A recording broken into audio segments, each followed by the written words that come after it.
Rusty, Springfield Leather. We thought we'd take a minute and just play around with some colors on some elephant. Normally when a person sees a piece of elephant, they don't think, oh, I should dye that a different color. Normally a person picks a piece of elephant for the color that it is, but what we've got here is some fairly neutral, struck through tan elephant. Now you know as well as I do, if you've messed with elephant at all, the grain is really variant from one side to the other. So I picked some stuff, and we picked some stuff that has a little bit of extra grain to it so that we could hopefully get a pretty good example of what we're wanting to do. All this is this piece of leather with a resist, with an antique paste, with a resist. That's it. And so I tried to throw them a loop, but I don't think I did, because I cut the pieces up into smaller pieces and I brought 3 antiques instead of 1. But I think they're fairly well on to me. So at any rate, we're going to try a couple of different things. First things first, though, is we need to get our resist on. And I'm Masters Quick Shine Fiebing Sadillac. This is all I'm going to use.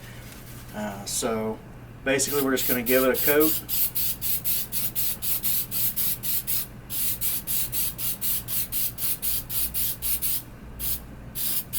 The resist is going to keep the color from penetrating deep into all of the grain and just absolutely changing the color of our elephant. We're going to cheat.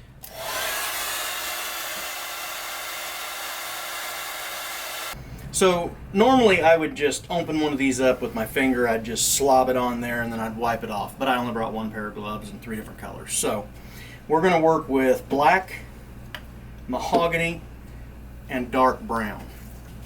At this point you really shouldn't have to be too careful. Basically we're just going to get the color on it, and we want to get enough on it that we get it down into the grooves. So you might use a little bit of a circular motion. I don't ever really let it set either. Some may, but I don't really see the reason to.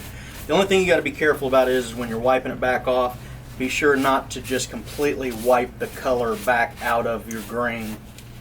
So I usually will turn it multiple directions and kind of try and work it that way so that I leave it in there. Go to the mahogany.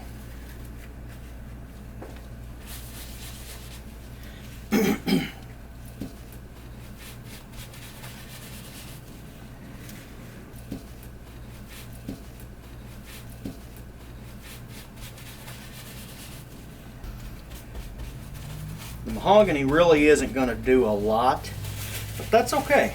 Maybe that's what you want. Maybe you don't want a lot.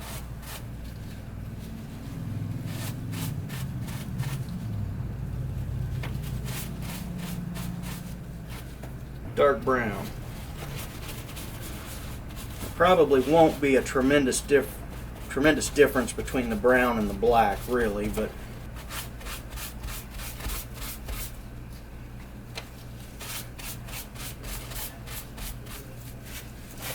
alright, we're going to take a hair dryer to them again, and you're really not going to dry much of the paste. I'm just going to try and dry the tops of the paste, and I'll show you why.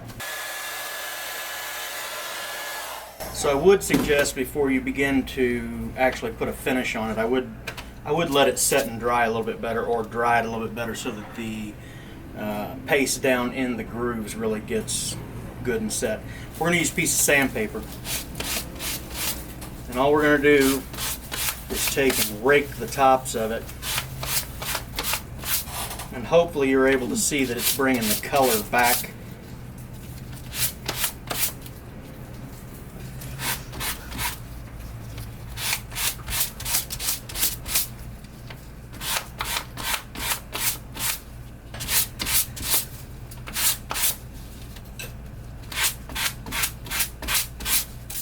And then a light coat of resist. Hair dryer.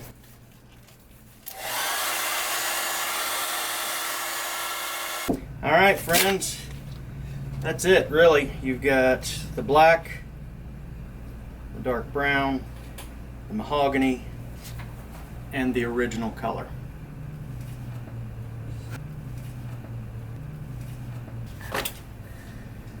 So, make your elephant whatever color you want.